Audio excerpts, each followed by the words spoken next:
Hello నమస్తే.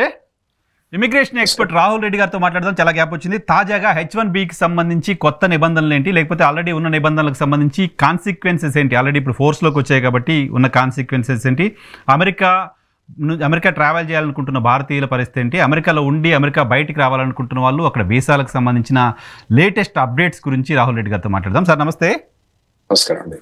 Sir ఏంటి లేటెస్ట్గా అప్డేట్స్ ఏంటి, H1Bకి సంబంధించిన లేటెస్ట్ అప్డేట్స్ ఏమన్నా ఉన్నాయా? ఈ వారం రోజుల నుంచి 2 లేటెస్ట్ అప్డేట్స్ మెయిన్ గా చెప్పదలుచుకున్నాయండి. ఒకటేంటంటే December 15th నుంచి ఎవరికైతే వీసా అపాయింట్మెంట్స్ ఉన్నాయో అవన్నీ కూడా పోస్ట్ పోన్ అయ్యి March 2026 నుంచి June 2026 ఆటోమేటిక్ పోస్ట్ పోన్ అవుతున్నాయండి. పోస్ట్ పోన్ అవుతున్నాయి. 15th December నుంచి ఉన్నవన్నీ కూడా post March 15th, post March నుంచి జూన్ మధ్యలో అపాయింట్మెంట్ అవుతుంది. కాకపోతే ప్రాబ్లమే అంటే వాళ్ళు ఏమంటారంటే వీళ్ళన్నీ కూడా సోషల్ మీడియా, వీళ్ళు ఏదైతే సోషల్ మీడియా మీద యాంటీ అమెరికా మీద ఏమైనా రాసిండ్రా ఎంక్వైరీ చేయడం, వీళ్ళ H1B కానీ వీళ్ళ వీసా స్టేటస్ కానీ క్లియర్గా ఉందా అని ఎంక్వైరీ చేయడానికి మాకు టైం కావాలి అని చెప్పి ప్రభుత్వం దీనికి టైం తీసుకుంటుంది.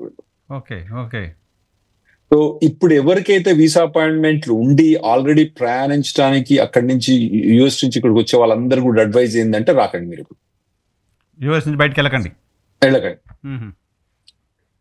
ఇంకోటి, ఇప్పుడు ఒకవేళ కనుక ఇండియాకి వచ్చిన తర్వాత మీకు వీసా స్టాంపింగ్ ఎట్లా అయిపోయింది కాబట్టి వీసా స్టాంపింగ్ చేసుకోవాలి, మీరు వెనుక పోరాదు కాబట్టి ఇప్పుడు మీ మెయిన్ ధ్యేయం ఏంటంటే ఈ వీసా వచ్చేదాకా మీకు జాబ్ ఉండాలి. అది మీరు ఎట్లా ఎంప్లాయర్ కన్విన్స్ చేస్తారో మీరు చూసుకోండి.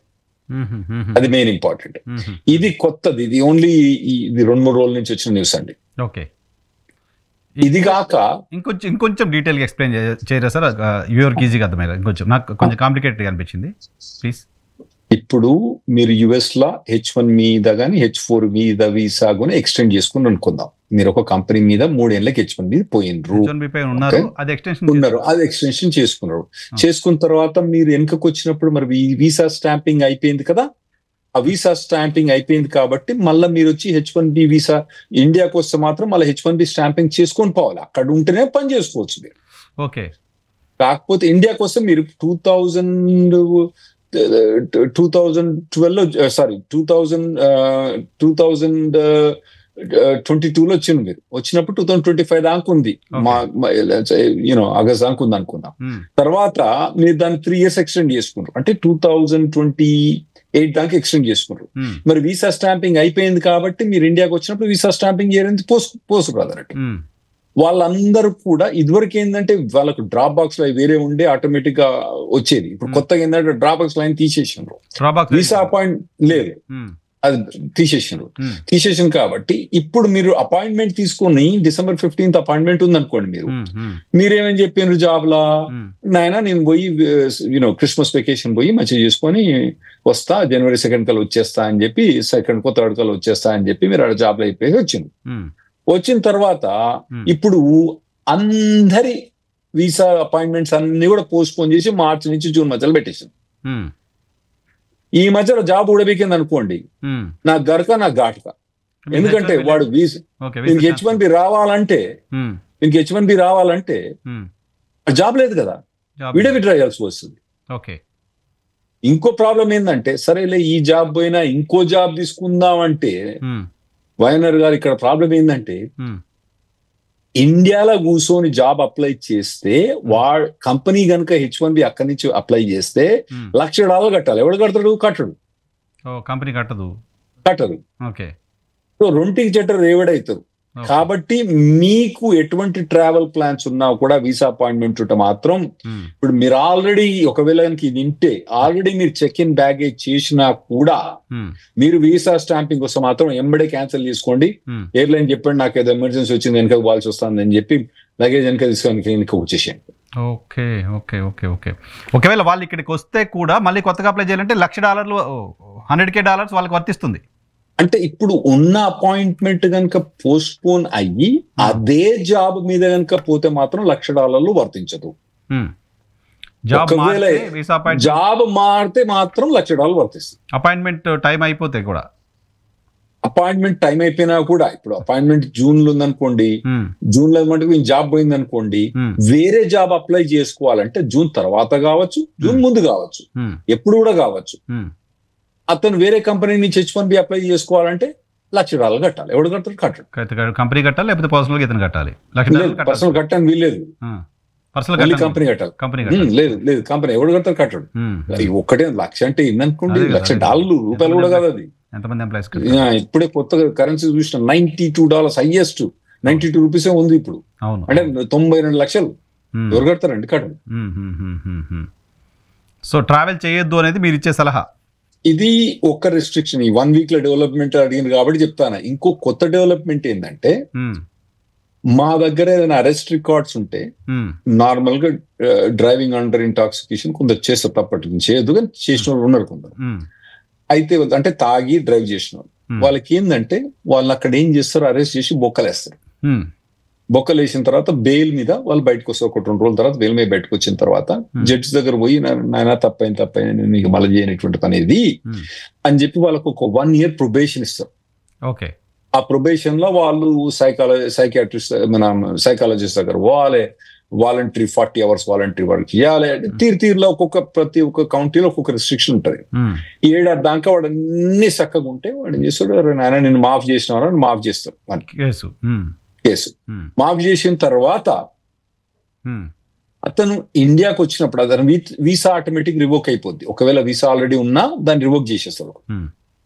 అప్పుడు వాళ్ళు ఇండియాకు వీసా లేకున్నా కూడా, వీసా ఉన్నా కూడా రివోక్ అయింది. అప్పుడు వాళ్ళు ఇండియాకు పోయినప్పుడు ఏం చేస్తారంటే, అపాయింట్మెంట్ తీసుకున్నప్పుడు వాళ్ళు ఏం చేస్తారంటే, అపోలో హాస్పిటల్లో కొందరు డాక్టర్లు, ఫిజిషియన్స్ వాళ్ళ దగ్గర పంపించి సైకియాట్రిక్ ఎవాల్యుయేషన్ చేపిస్తారు. వాళ్ళు ఎవరు కౌన్సిలేట్ అప్రూవ్డ్ సైకియాట్రిస్ట్ దగ్గర పోయి వాళ్ళ దగ్గర ఎవాల్యుయేషన్ చేపించి, వీళ్ళు తాగుబోతు ఏదైనా కాదా, ఇంకా అటువంటి తాగుబోతు శకలు ఏమైనా ఉన్నాయా అని చెప్పి వాళ్ళందరినీ దాన్ని ఎవాల్యుయేట్ చేసి వాళ్ళు సర్టిఫై చేసి, తాగిండేమో అప్పుడు కానీ ఇప్పుడు మంచోడే, ఇప్పుడు కూడా అన్న మంచిగా వాళ్ళు సర్టిఫై చేసిన తర్వాత వీడు వీసా తీసుకొని ఆయనకు వస్తాడు. అది ఫస్ట్ టైం చేయాలి. ఇది ఫస్ట్ టైం. మళ్ళీ తర్వాత పోయినప్పుడు అక్కడ ఇప్పుడు కొందరికి 2012 చేసిన ఇన్సిడెంట్ కు ఆ తర్వాత వాళ్ళు ఈ సైకాట్రిక్ వీసా స్టాంపింగ్ చేసుకుని వచ్చిండు. ఆ తర్వాత 2 సార్లు మళ్ళీ వీసా స్టాంపింగ్ చేసుకున్నాడు. ఇప్పుడు వీసా స్టాంపింగ్ 2027 దాకా ఎలిజిబిలిటీ ఉంది వాళ్ళ. ఉన్నా కూడా కొత్తగా లవ్ లెటర్ వచ్చింది, మీ వీసా రివోక్ అయిపోయిందని మళ్ళా. Okay, because of that case, because of 2012 case. మళ్ళీ కొత్తగా చేసింది కాదు వీడేది. ఓకే, చేసి అయిపోయి అన్ని అయిపోయిన తర్వాత అదే అయిపోయింది. మళ్ళీ సైకాట్రిక్ రెస్టిలేషన్, వీసా స్టాంపింగ్ అయిపోయింది. మళ్ళీ 2 సార్లు వీసా స్టాంపింగ్, మళ్ళీ ఇప్పుడు ఇక్కడికి వచ్చిన తర్వాత మళ్ళీ వీసా స్టాంపింగ్, ఇప్పుడు వీసా స్టాంపింగ్ వచ్చేసినాడు. అయితే ఇప్పుడు ఇది మరి ఎందుకు ఈ పాలసీ చేంజ్ అనేది మాకు మొదలు చెప్పరు. మొదలు చెప్తే మేము ప్రిపేర్ అవుతాం కదా కొద్దిగా, అరే నాయన ఇప్పటి నుంచి ఇంప్లిమెంట్ చేస్తాను అంటే వాళ్ళ నాయన పోదురా అని మొదలే చెప్పేస్తాం.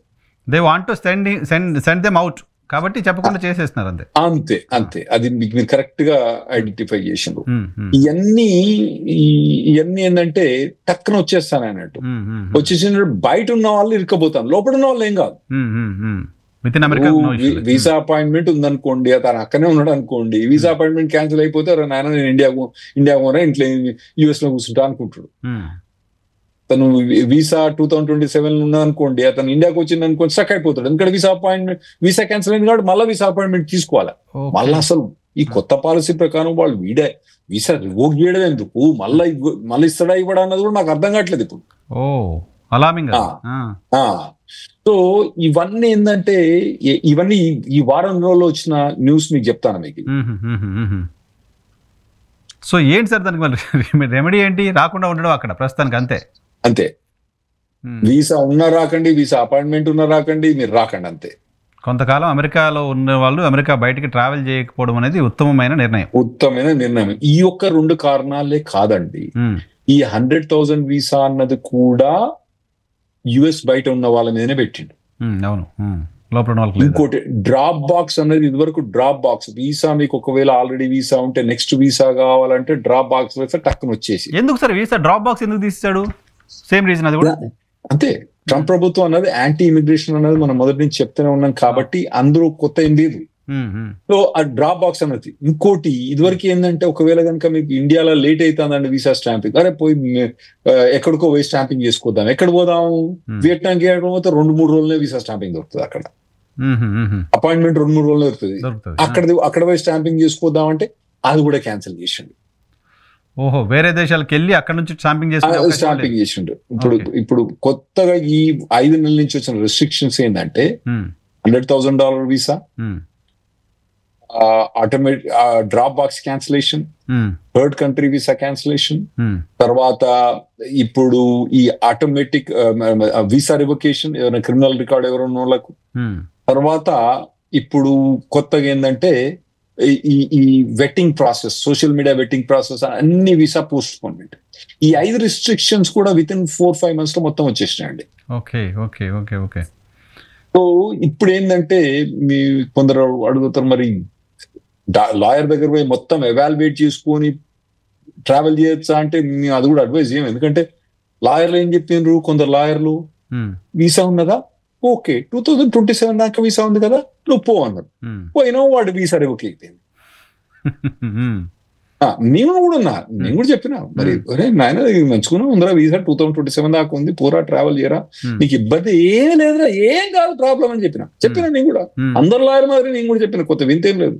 వాడు పోయిండు, ఇప్పుడు వీసా రివోక్ అయింది. ఇంకోటి, సార్ నాకు మంచి నేను మైక్రోసాఫ్ట్ కంపెనీకి పనిచేస్తానా, అన్ని మంచి జాబ్ ఉన్నాయి, మొత్తం మంచి హార్వర్డ్ లో డిగ్రీ ఉంది, నాకు మైక్రోసాఫ్ట్ కంపెనీ పనిచేస్తానా, విశిస్తాను. రే నీకు 98% ఛాన్స్, 99% ఛాన్స్ నీకు వీసా వస్తుందిరా, ఏ ప్రాబ్లం ఉండదురా. పోయింది, వీసా పోస్ట్పోన్ అయింది, ఇప్పుడు జాబ్ పోయింది, జాబ్ పోయింది, H1 పోయింది. సో అపాయింట్మెంట్ లేదు, ఇప్పుడు అపాయింట్మెంట్ పోస్ట్పోన్ అయితే వాడు జాబ్ లేదు మనకి. 9 రోజులు జాబ్ ఆగదు, మంచి కంపెనీ కూడా జాబ్ చేస్తున్నాడు వాడు ఆగడు, జాబ్ పోయి. సో అదొకటి. డ్రాప్ బాక్స్ కూడా, డ్రాప్ బాక్స్ లో 99% అప్రూవల్ రేటింగ్స్ ఉన్నాయి, డ్రాప్ బాక్స్ లో పో అని చెప్పి పోయిండు. అది పోయిన తర్వాత వాడు ఇరుక్కపోయాడు. ఇట్లా ఇది ఏ లాయర్ దగ్గర కూడా మీరు పోయినా, అందరు లాయర్ నేను చెప్పినట్టే చెప్పాను. పెద్ద నేను ఇంత లాయర్ కాదు, వాళ్ళు ఇంత లాయర్ కాదు, అందరం కూడా నామ్స్ చేంజ్ అయిపోయినాయి. చేంజ్ అయితే ఎట్లా తెలవాలా మాకు? ఓవర్ ద నైట్ చేంజ్ అవుతున్నాయి కదా, ఓవర్ నైట్ చేంజ్ అయ్యి వీడు ఫ్లైట్ ఎక్కిండి చేంజ్ అవుతాయి. సో ఇటువంటి అన్ని పాలసీస్ అన్ని చేంజ్ అవుతాయి. కాబట్టి మా స్ట్రిక్ట్ అడ్వైజ్ ఏంటంటే, ఇప్పుడు ఇమిగ్రేషన్ వాళ్ళు స్ట్రిక్ట్ పడిందంటే, నాయన మీరు ఎక్కడ ఉన్న వాళ్ళు అక్కడనే ఉండండి. యుఎస్ లో ఉంటే మాత్రం మీరు తప్పకుండా మీరు ట్రావెల్ ప్లాన్. ఇండియాలో ఉండవు అనుకోండి, మీకు గత్యంతరం లేదు కాబట్టి మీకు వీసా స్టాంపింగ్ పోవాల్సి వస్తుంది. సో సెల్ఫ్ లాక్డౌన్ పాటించాలి ఎవరు కాళ్ళు యుఎస్ లో. అవును, ఇప్పుడు కోవిడ్ అప్పుడు అన్ని రెస్ట్రిక్షన్స్ పెట్టింది కదా, అవును, అన్ని ఉన్నారు కదా, అట్నే ఉండండి మరి. సో టిల్ ట్రంప్ టెన్యూర్ అయిపోయే వరకు అంతేనా? అంటే మరి ఇప్పుడు ఇందులో కూడా ఫస్ట్ 2 years అన్నది వాళ్ళు కొద్దిగా ఎక్స్ట్రీమ్ చేస్తారండి. ఎందుకంటే వాళ్ళ చేతిలో, అంటే అక్కడ పాలిటిక్స్ ప్రకారం ఏంటంటే, లోక్సభ రాజ్యసభ అన్నది ఎప్పుడు కూడా 90% of the time president elect అయినట్టు వాళ్ళ చేతిలో ఉంటది.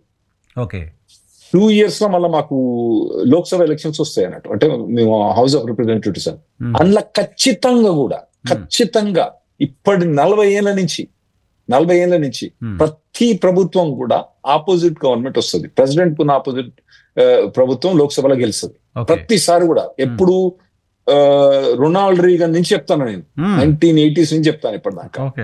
ప్రతి గవర్నమెంట్ కూడా యాంటీ వాళ్ళు వచ్చిందండి, యాంటీ వాళ్ళ ఆపోజిట్. రొనాల్డ్ రీగన్ అప్పుడు, తర్వాత సీనియర్ బుష్ అప్పుడు చూడలే కానీ, క్లింటన్ నుంచి జూనియర్ బుష్ అన్ని చూసాను నేను. ప్రతిసారి కూడా లోక్సభ అన్నది ఎవ్రీ 2 years మాకు లోక్సభ అవుతారు, అంటే హౌస్ ఆఫ్ రిప్రజెంటేటివ్. అది మాత్రం రివర్స్ అవుతారు. సో రివర్స్ అయితే కొద్దిగా మన స్లో డౌన్ కావచ్చు అని మేము అనుకుంటున్నాం. సో ఈ సోషల్ మీడియా ప్రొఫైల్స్ ని మానిటర్ చేయడం అనేది ఏంటి సార్, ఎలా ఉంటుంది? కేవలం సోషల్ మీడియా ప్రొఫైల్స్ మానిటర్ చేయడం కోసమే వీసా అపాయింట్మెంట్స్ ఇప్పుడు పోస్ట్ పోన్ అవుతున్నాయి, రైట్? అని వాళ్ళు ఒక లేమ్ ఎక్స్క్యూజ్ పెడుతుండ్రండి. ఇప్పుడు అంటే సోషల్ మీడియా అంటే మన ఇండియాలో పెద్ద గేమ్ ఉండదండి. అంటే వాళ్ళ యాక్చువల్ సోషల్ మీడియా అంటే ఇప్పుడు ట్రంప్ ని క్రిటిసైజ్ చేస్తున్నావు, తర్వాత బైడెన్ సపోర్ట్ చేస్తున్నావు, లేదా రాహుల్ గాంధీని సపోర్ట్ చేస్తున్నావు, లేదా అంటే మోదీని సపోర్ట్ చేస్తున్నావు, అది పెద్ద ఏమీ ఎవరు పట్టించుకోరు. అటువంటి ట్రంప్ తిడితే ట్రంప్ పట్టించుకోడు, అట్ట పట్టించుకోవడం వాడు ఎట్లా అన్ని ఎవరు పట్టించుకోరు. అయితే మెయిన్ వాళ్ళు చెప్పేది ఏంటంటే యాంటీ అమెరికన్, ఇప్పుడు అక్కడ యాంటీ అమెరికన్, తర్వాత అక్కడ పోయి మీరు షరియా లా పెడదాం, మీ కాన్స్టిట్యూషన్ లా అక్కడ మంచి లేదు, షరియా లా పెడతా, లేదా అంటే మన హిందూ లా పెడతా అక్కడ, మన ఇండియాన్ని హిందూలా చేసి క్రిస్టియన్ లా పెడతాను, అది వేరే విషయం లేండి. కానీ సరే షరియా లా పెడతాం అని వాళ్ళు అటువంటి వాళ్ళు ఉంటారు కదండి అక్కడ అమెరికా. వ్యతిరేకంగా మాట్లాడితే ఓకే, కానీ నేషన్ కి వ్యతిరేకంగా మాట్లాడదు, నేషన్ వ్యతిరేకంగా అన్నది వాళ్ళది మెయిన్. అది వాళ్ళు అంటే దానికి కరెక్ట్ గా ఉండొచ్చు అది, కానీ అది వాళ్ళు ఇంప్లిమెంట్ చేసేది దాన్ని చెప్పేది ఒకటి, చేసేది ఒకటి. వాళ్ళు ఇది ఏమైనా డిలే చేయడానికి, డిలే చేయబట్టి H1B రాకపోవడానికి, ఈ నాన్ ఇమిగ్రెంట్ వీసాలు రాకపోవడానికి తప్పితే, డిస్కరేజ్ చేయడం తప్పితే యాక్చువల్ పర్పస్ అన్నది కాదు. ఒకవేళ రియల్ గా ఎవడన్నా టెర్రరిస్ట్ ఇంటెన్షన్ ఉంటే వాడు ఫేస్బుక్ లో పెట్టి నేను టెర్రరిస్ట్ అని చెప్తాడా?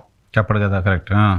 వాడు ఎక్కడో దొంగతనంగా ఏదో చేసుకుంటారు, వాడిని పట్టడానికి వేరే వేరే ఏజెన్సీని బట్టి ఏదో పోవాలి. కానీ ఇవన్నీ సోషల్ మీడియా తిక్క ఏవో రాస్తా అంటారు. వాటినన్నీ ఇప్పుడు వాళ్ళు ఏమంటారంటే, ఇప్పుడు మేము అడ్వైజ్ చేసే ఆల్ ద క్లయింట్స్ ఏంటంటే, ఎవరు కూడా వీసా అప్లికేషన్ చేసినప్పుడు మీ సోషల్ మీడియా ప్రొఫైల్ అనేది పబ్లిక్ ఉండాలి. పబ్లిక్ ఉండదు వాళ్ళకు యాక్సెస్ లేకపోతే మళ్ళీ వాళ్ళే ఇబ్బంది పడతారు. మనకు కంపల్సరీ పబ్లిక్. సోషల్ మీడియాలో ఇటువంటి కామెంట్స్ ఏమైనా ఉన్నాయనే భయంతో చాలా మంది వీసాస్ కి వీటికి అప్లై చేస్తున్న వాళ్ళు పాత ప్రొఫైల్స్ అన్నిటిని తీసేసి కొత్త ప్రొఫైల్స్ క్రియేట్ చేసుకుంటూ ఉన్నారు. లేదండి, మన వాళ్ళు పెద్దగా యాంటీ అమెరికా నేను ఎప్పుడు చూడలేదండి. యాంటీ అమెరికా అంటే యాంటీ ట్రంప్ కాదండి. యాంటీ ట్రంప్ యాంటీ అమెరికా అనరు. ఇప్పుడు మనము మోదీని క్రిటిసైజ్ చేసినంత మాత్రం ఇండియన్ క్రిటిసైజ్ చేసినట్టు కాదు కదండి.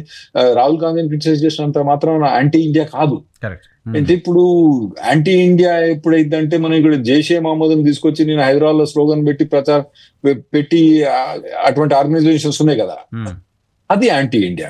కానీ ఒకటి ఉంది కదా రాహుల్ రెడ్డి గారు, నేను గతంలో విన్నది, how for it is true నాకు తెలీదు, ఇక్కడ నుంచి అక్కడ స్టూడెంట్స్ ఎవరైనా చదువుకోవడానికి వెళ్తున్న సమయంలో అక్కడ పార్ట్ టైం జాబ్స్ ఏమైనా ఉన్నాయా అనే దానికి సంబంధించి క్వైరీ చేయడం, ఉద్యోగానికి సంబంధించి వాట్సాప్లో మాట్లాడుకోవడం, వీటన్నిటిని మానిటర్ చేస్తున్నారు అనేది ఒకటి విన్నాను.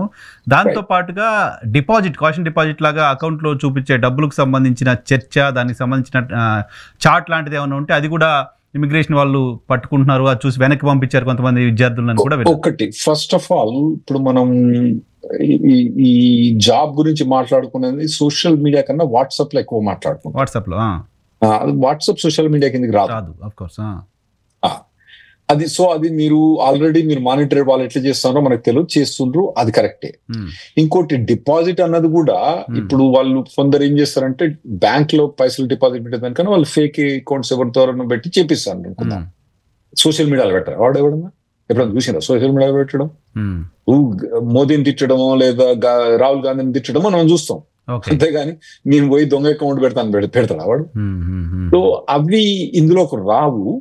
కాకపోతే ఏంటంటే వాళ్ళు నేనేందంటే ఈ ఇజ్రాయెల్ మొత్తం వైప్ అవుట్ చేస్తా, షరియాలా, ఇవి మెయిన్ టార్గెట్ అని వాళ్ళు అంటారు. కానీ వాళ్ళు అనేదానికన్నా ఎక్కువ ఇది అనవసరంగా డిలే చేయడానికి తప్పితే ఇంకేం లేదని నేను అనుకుంటాను. మీ అబ్జర్వేషన్, మీ దగ్గర చాలా మంది క్లయింట్స్ వస్తుంటారు, ఈ సోషల్ మీడియాలో పలానా పోస్ట్ కారణంగా ఇబ్బంది పడ్డాం, పలానా పోస్ట్ కారణంగా మా వీసా రిజెక్ట్ అయిందని చెప్తున్న వాళ్ళు ఏమైనా ఎగ్జాంపుల్స్ ఉన్నాయా సార్?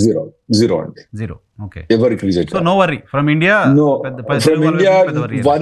వరీ సోషల్ మీడియాలో ఉందని కాదు, మా వరీ ఏంటంటే ఈ డిలే వల్ల జాబులు పోతాయి. ఇప్పుడు ఒక కపుల్ స్పెషలీ H1 H4 మీద అనుకోండి, ఒక కపుల్ ఇక్కడికి వచ్చింది అనుకోండి, ఇప్పుడు వెనకకు పోవాలంటే వాళ్ళకి స్టాంపింగ్ డిలే అయిపోయింది. డిలే అయిపోతే పిల్లల స్కూల్ మొదలైంది, January 5th 6th January school మొదలైంది, స్కూల్ పోరాదు, వీని జాబ్ పోద్ది. ఎందుకంటే వీడు అప్పటిదాకా పోతే జాబ్ పోతే మరి ఆమె కూడా పోరాదు, ఈయన కూడా పోరాదు. ఇటువంటి ఎక్కువ ఇబ్బందులు అవుతాయి తప్పితే ఆ సోషల్ మీడియా చేసడానికి అంత టైం ఎందుకు పడాలండి? ఇవాళ రేపు ఎంత ఫాస్ట్ ఉన్నాయి మీకు యాక్సెస్ తీసుకోవడానికి, అని తీసుకొని చేయొచ్చు, అనలైజ్ చేయొచ్చు, ఎంత తొందరగా చేయొచ్చు. So social media accounts monitor చేస్తానది కూడా టు డ్రాగ్ ద ప్రాసెస్, అంతే డ్రాగ్ ద ప్రాసెస్ అని అనుకుంటానండి. సో అవుట్ ఆఫ్ దిస్ ఇంకా ఇమిగ్రేషన్ రిలేటెడ్గా, పర్టికులర్గా తెలుగు స్టూడెంట్స్ రిలేటెడ్గా, లేకపోతే అక్కడున్న తెలుగు ఉద్యోగుల రిలేటెడ్గా ఉన్న ఇష్యూస్ ఏమున్నాయి? Any alarming? ఇంకోటి ఏంటంటే ఇప్పుడు జాబ్స్ కూడా తగ్గిపోయినాయండి ఐటీ ఇండస్ట్రీ ఓవరాల్ గా. ఎందుకంటే ఆర్టిఫిషియల్ ఇంటెలిజెన్స్ తోటి నేను చాలా మంది పిల్లలతో మాట్లాడినా, నేను సొంతంగా కూడా వాడతా ఆర్టిఫిషియల్ ఇంటెలిజెన్స్. చాట్ జీపీటీ తర్వాత ఇప్పుడు జెమినై సో దాంతో ఏమైందంటే చాలా జాబ్స్ ఈ కోడింగ్ లో కూడా బాగా హెల్ప్ అవుతాయి. నేను కోడింగ్ చేయను కానీ కోడింగ్ లో కూడా బాగా హెల్ప్ అవుతాయి. నేను మాట్లాడిన పిల్లలతోటి అందరితో మాట్లాడిన ప్రతి ఒక్కడు వాడతా అని చెప్పిండండి. కొందరు కంపెనీ పాలసీస్ వాడుతుంటారు, ప్రతి ఒక్కడు వాడతా అని చెప్పేసి.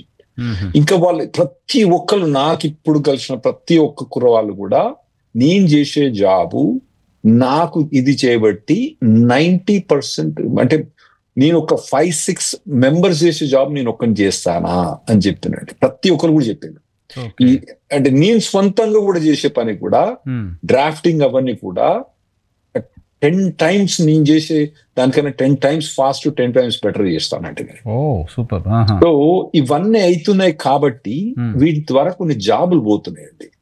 ఈ జాబులు పోతున్న కొద్దీ ప్రాబ్లమ్స్ ఎక్కువ, జాబ్స్ మన వాళ్ళకి జాబ్స్ పోతున్నాయి కాబట్టి సో ఆ ప్రాబ్లమ్స్ ఎక్కువ వస్తున్నాయి. H1B మీద జాబ్ పోవడం, B2 మూవ్ కావడం, H4 మూవ్ కావడం, ఇటువంటి అన్ని ప్రాబ్లమ్స్ బాగా క్రియేట్ అవుతున్నాయి.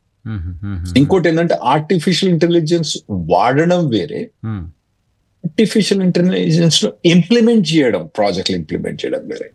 ఇప్పుడు నేనేం చేస్తానంటే మీరు ఏం చేస్తారంటే మీరు వాడతాను నేను వాడతాను అంటే, కానీ మనం చేసే ప్రతి దాంట్లో ఇంప్లిమెంట్ చేస్తుండ్రా? మీరు రాహుల్ రెడ్డి కన్నా ఆర్టిఫిషియల్ ఇంటెలిజెన్స్ రోబోట్ ని తీసుకొచ్చి పెట్టినరా? పెడతలేరు. అది ఇంకా ఆ డెవలప్మెంట్ ఇంకా రాలే. ఇంకా ముందు ఆ లెవెల్కి వచ్చేస్తాం మనం. It will come definitely. So నేను మా కొడుకుతో మాట్లాడుతున్నా, వాడు కొలంబియా బయోటిని, వాడు అక్కడ ఆర్టిఫిషియల్ ఇంటెలిజెన్స్ క్లాస్ తీసుకుంటాడు మెడైన్ లా. వాడు ఈజ్ ఆర్టిఫిషియల్, వాడు చెప్తాడు మీరు వాడతారు కానీ ఇంప్లిమెంట్ మీ దాంట్లో ఇంప్లిమెంట్ చేయాలి, అవి ఇంకా చాలా ఉన్నాయి ప్రోగ్రెషన్స్. సో డెఫినెట్లీ ఇప్పుడు జాబ్స్ స్ట్రక్చర్ అనేది చేంజ్ అవుతాం. మనం ఇంకా కొలంబియా మ్యూజియం పోతే టైప్ మిషన్ చూసినండి అక్కడ పోయి. మనం వాడేది కదా టైప్ మిషన్. మీరు యంగ్ కాబట్టి మీరు మీ అప్పటికి రాలేదు కానీ మా అప్పుడు టైప్ మిషన్ ఉండే, టైప్ పెట్టి టైప్ కొట్టేది అన్నట్టు. నేను ఫార్మ్స్ కూడా, ఇమిగ్రేషన్ ఫార్మ్స్ కూడా టైప్ కొట్టినా, నేను టైప్ కొట్టి సబ్మిట్ చేసిన. ఇప్పుడు దాన్ని నేను మ్యూజియంలో చూసిన. అటువంటి టెక్నాలజీస్ అన్ని కూడా చేంజ్ అవుతాయి. ఆ తర్వాత కంప్యూటర్ వచ్చింది, ఆ తర్వాత యాహూ వచ్చింది, ఆ తర్వాత గూగుల్ వచ్చింది. మనం ఇవన్నీ వాడుకుంటూ వచ్చినాం, మనం గూగుల్ వాడినాము. ఆ తర్వాత ఇప్పుడు ఆర్టిఫిషియల్ ఇంటెలిజెన్స్ వచ్చింది. ఇట్లా టెక్నాలజీ చేంజ్ అవుతాన కొద్ది కూడా వీళ్ళందరూ కూడా చేంజ్ కావాలి ఈ టెక్నాలజీ. సో జాబ్స్ చాలా పోతున్నాయండి. కొత్త జాబ్స్ కొన్ని క్రియేట్ అవుతాయి. ఆర్టిఫిషియల్ ఇంటెలిజెన్స్ లో మాత్రం జాబ్స్ క్రియేట్ అవుతున్నాయి. కాకపోతే అందులో కూడా ఏమైతుందంటే అప్డేట్ అవ్వాలి. వాడు కంపెనీ పెట్టిండు అనుకోండి, ఫస్ట్ లో 2022లో అయితే ఎట్లా హైర్ చేసిండంటే వాడు ఆర్టిఫిషియల్ ఇంటెలిజెన్స్ పేరు పెట్టగానే హైర్ చేసి పడేసాడు. మనకు వచ్చినా రాకున్నా వాడు ఒకసారి ఆర్టిఫిషియల్ వాడినా వాడిని హైర్ చేసిండు. వాళ్ళందరూ కొందరు ఆర్టిఫిషియల్ ఎక్స్ట్రా వాళ్ళందరినీ తీసేసారు వాళ్ళు, ఎస్పెషల్లీ అమెజాన్, ఫేస్బుక్ వీళ్ళందరినీ తీసేసాను. ఇప్పుడు ఆ ఫేస్బుక్ క్లియర్ చెప్తాంది ఈ లో లెవెల్ జాబ్స్ అన్ని పోతాయని చెప్పేస్తాను, తగ్గిస్తాను. సో దాని ద్వారా కూడా బాగా ఎఫెక్ట్ అయింది. మోస్ట్లీ మన మాస్టర్ స్టూడెంట్స్ పోయి అక్కడ ఎంట్రీ లెవెల్ జాబ్ పోతారు కదండి, వాళ్ళకి బాగా ఇబ్బంది అయింది. ఇప్పుడు ఒకటి కొత్త జాబ్స్ తగ్గిపోతాయి, రెండు ఉన్న జాబ్స్ కూడా ప్రమాదం. ఉన్న జాబ్స్ కూడా ప్రమాదం అండి. అంతే కదా, ఆర్టిఫిషియల్ ఇంటెలిజెన్స్ లో నలుగురు చేసే పని ఒకరు చేస్తున్నారు, ఎంప్లాయీస్ తగ్గించుకుంటాయి కదా కంపెనీస్. రైట్. ఇంకోటి మన హైదరాబాద్ మీద కూడా ఓవరాల్ ఎఫెక్ట్ కావచ్చు దాని. ఎట్లా మరి ఇక్కడ మన దగ్గర చేసే వాళ్ళు ఇప్పుడు హైటెక్ ఇవన్నీ చేసి జాబ్స్ అన్ని ఉన్నాయి. మెజారిటీ అంతా ఫారెన్ బేస్డ్ కంపెనీస్ కదా. Foreign based companies, foreign based company కాకుండా ఇప్పుడు ఐసిఐసి బ్యాంక్ లో పనిచేసే వాళ్ళు వాళ్ళ ప్రోగ్రామ్స్ కూడా ఉంటాయి కదండి. ఎవ్రీథింగ్ రిలేటెడ్ యా చేంజ్ అయింది, వరల్డ్ చేంజ్ అయింది. ఇప్పుడు ఇదివరకు ట్రావెల్ ఏజెంట్స్ ఉండే వాళ్ళు, ఇదివరకు నేను అమెరికా పోయేటప్పుడు ట్రావెల్ ఏజెంట్ దగ్గర పోయి కూర్చొని పైసలు పట్టుకొని కట్టబట్టుకొని వాళ్ళ దగ్గర కూర్చొని అరే నాయన బుక్ చేయరా అంటే పైసలు ఇస్తే వాడు ఏదో కంప్యూటర్ కుట్టి చేసేది. ఎవడు పోతాడండి ఇప్పుడు టక టక టక టక బుక్ 2 నిమిషాల బుక్ చేస్తారు, మొబైల్ చేసేస్తాను. అటువంటి అట్లా అయిపోతాను. సో ఇవన్నీ టెక్నాలజీస్ మూవ్ అవుతాయి కాబట్టి there will be lot of dynamic changes వచ్చేస్తాయి. ఇంకోటి ఏంటంటే మనం ఎస్ కర్వ్ అంటామండి. ఎస్ కర్వ్ అంటే నార్మల్గా ఏంటంటే వాషింగ్ మిషన్ వచ్చేటప్పుడు ఒక 3-4%, 5% వచ్చే మటుకు టైం పడుతుందండి. ఒక 5-10% నుంచి 90% అన్న తొందర వచ్చేస్తుంది. ఇప్పుడు టీవీలు ఉన్నాయి, టీవీలో మీరు న్యూస్ యాంకర్ లేనిది మాకు టీవీ ఎందుకండి? మేము టీవీ పెట్టుకుని ఊటి ముఖం చూసుకుంటామా? గుడ్డు ఉందండి, చికెన్ లేదు, ఇవన్నీ అయిన తర్వాత ఆ 5-10% అడాప్షన్, ఎర్లీ అడాప్షన్ ఉంటుంది. అయిన తర్వాత అక్కడి నుంచి 90% అన్నది కొంత టైం తీసుకుంటుంది, ర్యాపిడ్ ఉంటుంది. ఆ ర్యాపిడ్ అన్నది మీకు టీవీగా, రేడియో కానివ్వండి, టేప్ రికార్డ్ కానివ్వండి, విసిఆర్ కానివ్వండి, తర్వాత మీకు ఈ టీవీ కానివ్వండి, ఇవన్నీ 10% నుంచి 90% అన్నది ఇదివరకు టైం ఎక్కువ ఉండేది, 10-20 years పట్టేది. అదే సెల్ ఫోన్ వచ్చిన తర్వాత సెల్ ఫోన్ అడాప్షన్ టక్కన అయిపోయింది. ఆ తర్వాత స్మార్ట్ ఫోన్ వచ్చిన తర్వాత స్మార్ట్ ఫోన్ అడాప్షన్ టక్కన అయిపోయింది, ఇన్స్టెంట్ గా అయిపోయింది. ఇప్పుడు ఆర్టిఫిషియల్ వచ్చిన తర్వాత ఇవన్నీ ఇన్స్టెంట్ గా అడాప్షన్ అవుతుంది. కాబట్టి చాలా రెవల్యూషన్ వస్తుంది, చాలా చేంజెస్ వస్తాయండి టెక్నాలజీలో. ఇంకా ఓకే, వీటితో పాటు అపార్ట్ ఫ్రమ్ ఇమిగ్రేషన్ ఇష్యూస్ కాకుండా ట్రంప్ గవర్నమెంట్ తీసుకుంటున్న డెసిషన్స్ ఏంటి, అక్కడ సొసైటీ పైన ఎక్కడ సొసైటీ పైన ఇంపాక్ట్ చూపించే డెసిషన్స్ ఏమైనా ఉన్నాయి? ఈ రోజు ఏదో పొద్దున పేపర్లో చూసా, ఇండియా నుంచి రైస్ ఎక్స్పోర్ట్స్ పైన కూడా ట్యాక్స్ వేయాలని ట్రంప్ అనుకుంటున్నాడు, ఇండియా నుంచి. ఇప్పుడు అక్కడ అగ్రికల్చర్ ఫార్మర్స్ ఏం చేసినట్టే వాళ్ళతో మీటింగ్ పెట్టిండండి. మీటింగ్ పెడితే వాళ్ళు ఏమంటారంటే వాళ్ళకు మెయిన్ అక్కడ రైస్ అన్నది ఇండియా యుఎస్ కు ఎక్స్పోర్ట్ చేస్తుంది, దానివల్ల అక్కడ రైతులు దెబ్బతింటున్నారు అని వాళ్ళు ఆవేదన వ్యక్తం చేశారు. ఓకే, ఇప్పుడు యుఎస్ మన మీద టారిఫ్స్ వార్ అయినప్పుడు మన మోదీ ప్రభుత్వానికి నెంబర్ 1 భయం ఏంటంటే అగ్రికల్చర్ మీద మొత్తం టారిఫ్ తీసేసింది అనుకోండి, యుఎస్ లో పండించిన అగ్రికల్చర్ మీరు పండియలేదు ఇక్కడ. అక్కడ ఏంటంటే వేలు పోతే ఎన్ని ఎకరాలు అంటే వాడు అన్నాడు 8, 3, 4, 11 అనేసి 3,000 ఎకరాలు అన్నాడు. వాడు అన్ని 100లలో మాట్లాడతాం, లెక్కేసుకుంటాడు వాడు. 3,000 ఎకరాలు. మా ఊరు మొత్తం అండి 3,000 ఎకరాలు, మా అర్థాల ఊరు మొత్తమే 3,000 ఎకరాలు. 3,000 ఎకరాలు వాడికి ఒక్కనికే ఉంది, నేను పోయి చూసిన. సో అటువంటి అక్కడ మన మొక్కజొన్నలు పండించారంటే వాడు 30,000 ఎకరాలు, 50,000 ఎకరాలు మొక్కజొన్నలు పండిస్తారు వాళ్ళు. అయితే అవన్నీ కనుక అక్కడి నుంచి కనుక వాళ్ళు అవి కనుక మొక్కజొన్నలు, చికెన్ అవన్నీ ఇక్కడికి కనుక ఎక్స్పోర్ట్ చేస్తే మన ఫార్మర్స్ దెబ్బతింటది అన్నది మెయిన్ ఆబ్జెక్షన్ ఇది మోదీ ప్రభుత్వానికి. ఇప్పుడు అదే ఆబ్జెక్షన్ వాళ్ళు అక్కడ రైతులు పెడుతున్నారు మనకు. వాళ్ళు ఏమంటారంటే ఇక్కడ ఇండియా నుంచి వచ్చిన రైస్ మాకు వస్తుంది కాబట్టి మేము ఆ రేటుకి అమ్మలేకపోతున్నాము. ఇంకోటి ఏంటంటే ఇండియా సబ్సిడీ మీద రైస్ తీసుకొస్తాను. సబ్సిడీ అంటే దాన్ని డంపింగ్ అంటున్నట్టు. డంపింగ్ ఎప్పుడైతే మీరు సబ్సిడీ ఇచ్చి, అంటే దానికి అయ్యే కాస్ట్ 5 రూపాయలు అయితే గవర్నమెంట్ సబ్సిడీ ఇస్తే దానికి 4 రూపాయలు కాస్ట్ అయితే కాబట్టి 4 రూపాయలు వానికి అమ్ముతాను. కాబట్టి ఇక్కడ గవర్నమెంట్ సబ్సిడీ ఇస్తుంది, ఎలక్ట్రిసిటీ మీద సబ్సిడీ ఇస్తుంది. ఎందుకంటే మనకు చాలా వాటికి ఎలక్ట్రిసిటీ మీద లేదు కదా. తర్వాత గవర్నమెంట్ కూడా ఎక్కువ కొని తక్కువ అమ్ముతుంది, ఎందుకంటే మార్కెట్ లో చాలా మటుకు రైస్ డిమాండ్ లేదు, ఎక్కువ కొని తక్కువ అమ్ముతుంది. దానికి కూడా డంపింగ్ అంటున్నట్టు, డంప్ చేస్తుందని వాళ్ళు అలిగేషన్ చేస్తున్నారు అక్కడ. సో ఇప్పుడు అక్కడికి కూడా పోకుండా ఆపితే అక్కడ ఫార్మర్స్ ఏమో ఇండియా నుంచి రైస్ వస్తుంది కాబట్టి మాకు ఇబ్బంది అవుతుందని అమెరికా ప్రభుత్వానికి చెప్పారు. మరి ఇక్కడ మీరు అనలేదా అండి? ఇప్పుడు అమెరికా కనుక ఇక్కడ నుంచి ఇండియా నుంచి రైస్ రావద్దు అంటే, ఇప్పుడు అమెరికాకి మనం ఎక్స్పోర్ట్ చేస్తుంటే కూడా ఇక్కడ రైతులు బాగలేరు. ఇక్కడ రైస్ వస్తుంది, రైస్ అక్కడికి వస్తుంది కాబట్టి అక్కడ రైతులు బాగాలేరు. ఇక్కడ నుంచి పంపిస్తున్నా ఇక్కడ రైతులు బాగాలేదు. అన్ఫార్చునేట్లీ ఇక్కడ నుంచి పంపించడం కూడా ఆపేస్తే రైతుల పరిస్థితి ఏంటో ఇబ్బందికరంగానే ఉంటుంది. అది వేరే విషయం, అది మాకు సంబంధించిన ఇష్యూ, ఇక్కడ సంబంధించిన. ఇంకా ఇంకేమున్నాయి సార్? అదొకటి విన్నాను నేను, దాని గురించి మీతో అడుగుదాం అనుకున్నాను. ఇంకోటి ఏంటంటే బర్త్ రైట్ సిటిజన్షిప్ అన్నది ట్రంప్ ప్రభుత్వం మనం ఫస్ట్ వచ్చిన మొదటి రోజే దాని మీద సంతకం పెట్టిండు. ఆ తర్వాత అది ఇంప్లిమెంట్ అయ్యే ముందే కోర్టు బ్యాన్ చేసింది. ఆ తర్వాత సుప్రీంకోర్టు పోయిన తర్వాత మళ్ళీ అది వెనక సుప్రీంకోర్టుకు వెదర్ డిస్ట్రిక్ట్ కోర్టుకు అథారిటీ ఉందా లేదా అన్న దాని మీద పోయిన తర్వాత కూడా దాన్ని మళ్ళా డిస్ట్రిక్ట్ కోర్టు రివర్స్ చేసి దాన్ని పోతే మళ్ళీ సర్క్యూట్ కోర్టు పోయింది. అక్కడ first district court, circuit court, తర్వాత సుప్రీంకోర్టు 3 ఉంటాయండి. అయితే సర్క్యూట్ కోర్టులో కూడా వాళ్ళు దాన్ని బ్యాన్ చేసి పెట్టేస్తే సుప్రీంకోర్టు తీసుకుంటుందా తీసుకోదని డౌట్ ఉండే మాకు.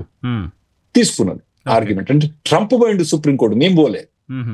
ఎందుకంటే సర్క్యూట్ కోర్టు మా ఫేవర్లో వచ్చింది కాబట్టి మేము పోలే. ట్రంప్ పోయిండు, ట్రంప్ తీసుకున్నది. ఇప్పుడు మాకు గజ అని ఉక్తానం.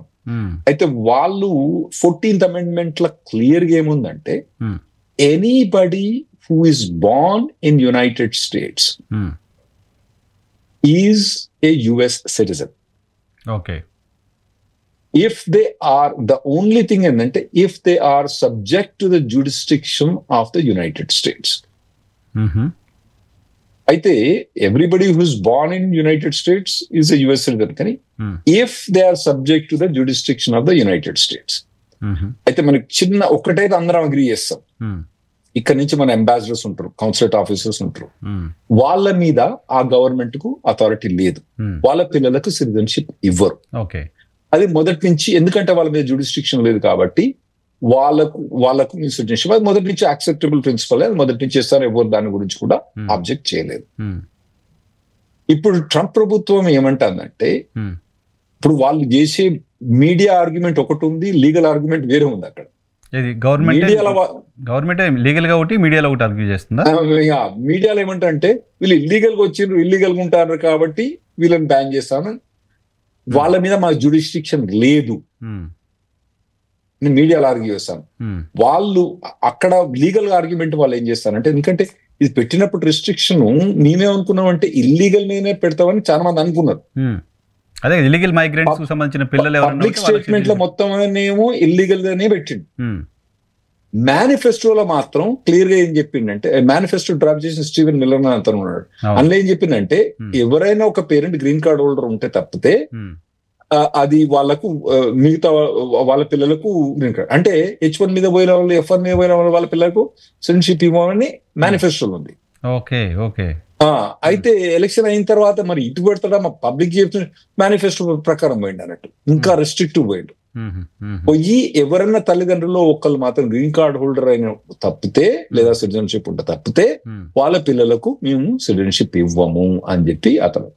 అయితే ఇప్పుడు వేరే దేశం పోయి అన్ని ఆర్గ్యుమెంట్ చేస్తే అందరూ ఏమంటారంటే, మరి అన్ని దేశాలు ఉన్నాయంటే మీ దగ్గర ఉండొచ్చు అండి, ఇండియాలో ఉండొచ్చు, బంగ్లాదేశ్ నుంచి వచ్చిన అనుకోండి వాళ్ళ పిల్లలు మీరు సిటిజన్షిప్ అది మీ ఇష్టం, కానీ మా రాజ్యాంగ ప్రకారం మాత్రం అక్కడ పుట్టిన పిల్లలకు కంపల్సరీ ఇవ్వాలి. ఇల్లీగల్ మీద కూడా పోలీసు వాళ్ళకి అథారిటీ ఉంది కదా, అరెస్ట్ చేసుకోవచ్చు కదా, వాళ్ళ మీద రెస్ట్రిక్షన్, వాళ్ళ మీద ట్యాక్స్ పెట్టవచ్చు కదా, ట్యాక్స్ కట్టించుకుంటారు, అదొకటి ఇల్లీగల్. ఇంకోటి లీగల్ వాళ్ళ మీద లీగల్ వాళ్ళని ఎందుకు పెట్టినావు? నువ్వే అలో చేసావు కదా, కంట్రీలోకి రమ్మని అలో చేసావు, నువ్వే ఎక్స్టెన్షన్ ఇస్తావి, నువ్వే ట్యాక్స్ కట్టించుకుంటావు, వాళ్ళని ఎందుకు ఇంక్లూడ్ చేసినావు? సో ఇప్పుడు ఈ డెసిషన్ ఎటొస్తుంది అన్నది విత్ ఇన్ ఇప్పుడు మనకి ఇప్పుడే వాళ్ళు తీసుకున్నారు, అంటే పెట్టారు, ఇంప్లిమెంట్ చేస్తున్నారు. ఓకే, సుప్రీంకోర్టులో ఏంటి ట్రంప్ వైపు నుంచి చేస్తున్న ఆర్గ్యుమెంట్ ఏంటి దీనిపైన? సబ్జెక్ట్ టు ద జ్యుడిస్ట్రిక్షన్, మాకు వీళ్ళు మా కంట్రీ వాళ్ళు కారు కాబట్టి వీళ్ళ మీద, అంటే ఇప్పుడు మన ఇండియా ఉందనుకోండి, ఇండియన్ సిటిజన్స్ ఉన్నారు కాబట్టి వీళ్ళ మీద ఇండియన్ గవర్నమెంట్ కి అథారిటీ ఉంది, మాకు లేదంటారు వాళ్ళు. ఓకే అని వాళ్ళ దట్ ఈస్ ఆర్గ్యుమెంట్ వాళ్ళ. ఎందుకంటే అక్కడ కాన్స్టిట్యూషన్ అనేది కొద్దిగా స్ట్రిక్ట్ వాళ్ళకి.